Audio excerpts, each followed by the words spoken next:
Muy buenos días. Hoy dentro de la asignatura de formación en cívica y ética veremos el tema de los derechos de pueblos indígenas y afromexicanos. ¿Qué es ser indígena? Son los descendientes de las personas que vivían en sus tierras antes de que poblaciones de culturas diferentes llegaran y se convirtieran en el grupo dominante mediante la conquista, la ocupación, la colonización u otros medios. ¿Cómo se les ve en México? Actualmente se piensa que son 50 millones más, que hablan unas 5.000 lenguas.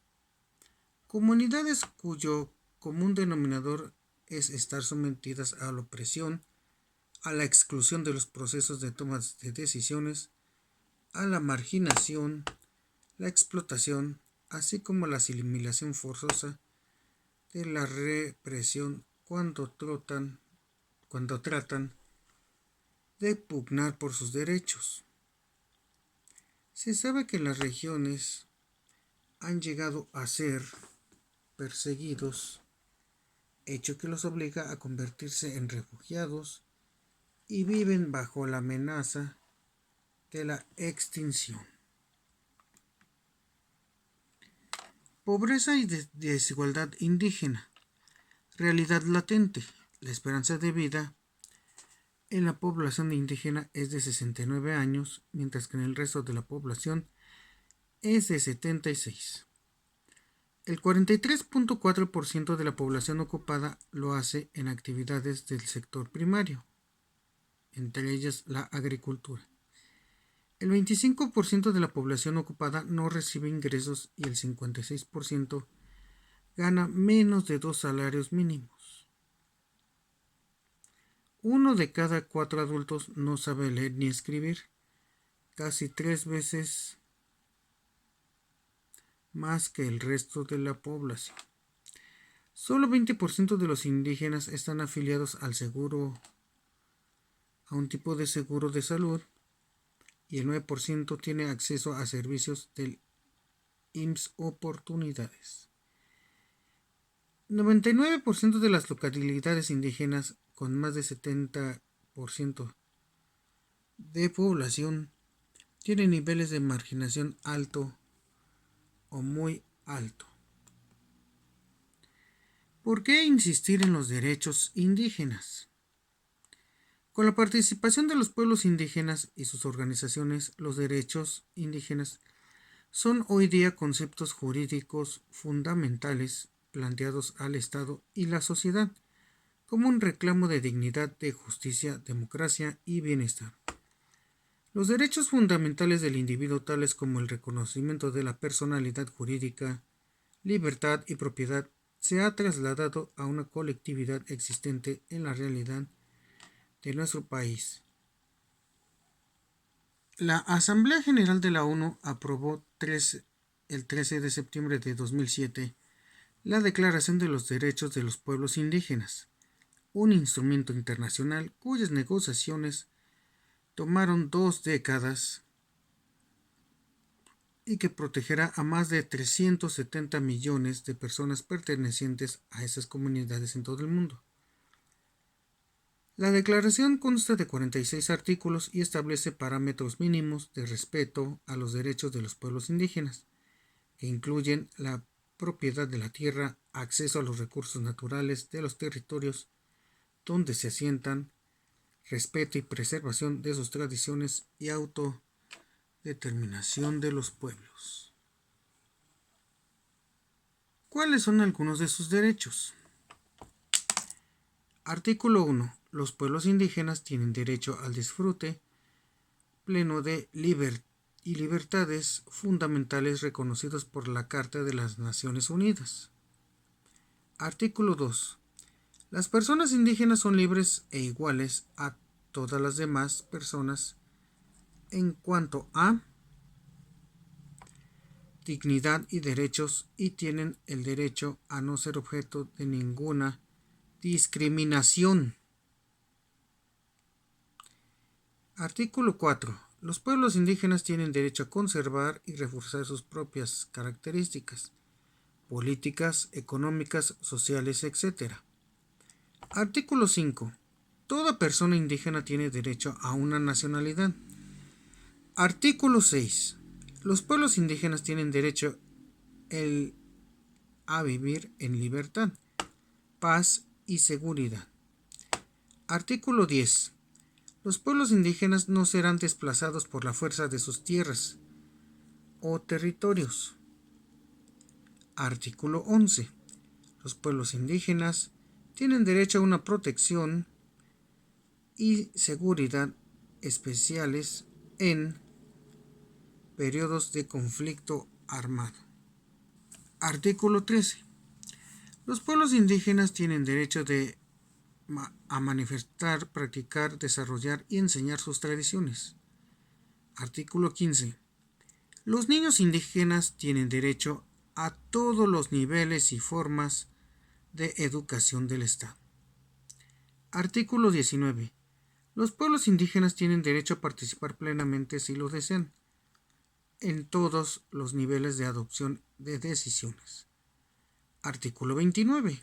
Los pueblos indígenas tienen derecho a que se les reconozca plenamente la propiedad y la protección de su patrimonio cultural. Artículo 38. Los pueblos indígenas tienen derecho a una asistencia financiera y técnica. Artículo 43. Todos los derechos y libertades reconocidos en la presente declaración se garantizan igual al hombre y a las mujeres indígenas. Artículo 45. Nada de lo señalado en la presente declaración se interpretarán en el sentido que se confiera a un Estado realizar un acto contrario a la Carta de Naciones Unidas.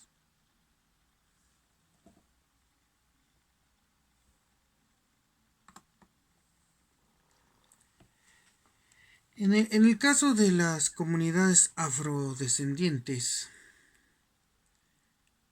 algo contra lo que han luchado siempre es contra el racismo y la discriminación. A lo largo de la historia se han hecho esfuerzos por combatir las injusticias y malos tratos contra los seres humanos. Desde la antigüedad clásica se tiene registro de protestas y rebeliones en contra de la esclavitud y malos tratos. La conquista de nuestro continente América y las características que adquirieron las empresas coloniales, la encomienda y la esclavización de indígenas, suscitó en algunos frailes, entre ellos Bartolomé de las Casas, la reflexión sobre la naturaleza de la población indígena americana, los tratos que debía recibir de los colonizadores, pues consideraron que esas poblaciones no eran herejes sino que se les podía evangelizar. El pensamiento desarrollado a partir de este momento se considera como una de las fuentes de la doctrina de los derechos humanos, principal herramienta que la sociedad ha constituido para combatir los malos tratos, la discriminación y todas las formas de intolerancia.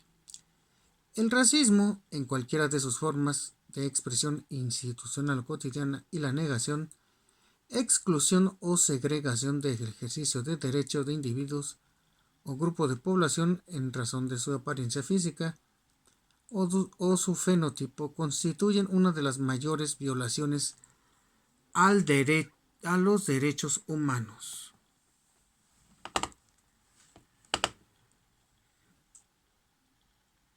Al final de la Segunda Guerra Mundial, la sociedad internacional identificó la necesidad de contar con un conjunto de normas e instrumentos jurídicos que contribuyeran a una mejor convivencia entre países y al interior de todas las sociedades. Para ello se ha concentrado, por una parte, en la creación de instrumentos internacionales de derechos humanos, para el reconocimiento del derecho a la igualdad de trato y de oportunidades para todas las personas. La otra parte de esta política es la prohibición de cualquier tipo de discriminación en razón de apariencia, tono, piel, género, idioma, religión, opinión política o de otra índole. Entre el 31 de agosto y el 8 de septiembre de 2001 se llevó a cabo en la ciudad de Durban, Sudáfrica, la tercera conferencia mundial contra el racismo, la discriminación racial, la xenofobia y formas conexas de intolerancia. Las conferencias anteriores habían tenido como tema central la discusión de un problema que se presentó en este país hace muchos años. En esta ocasión los gobiernos, las organizaciones de la sociedad civil y las agencias internacionales discutieron acerca de las medidas que deben tomarse para evitar, combatir y eliminar cualquiera de las complejas o diversas formas que adopta la discriminación por razón de raza. Si bien esta conferencia trató de temas relativos a los pueblos indígenas y originarios, lo mismo de la situación de las mujeres, las niñas y los niños.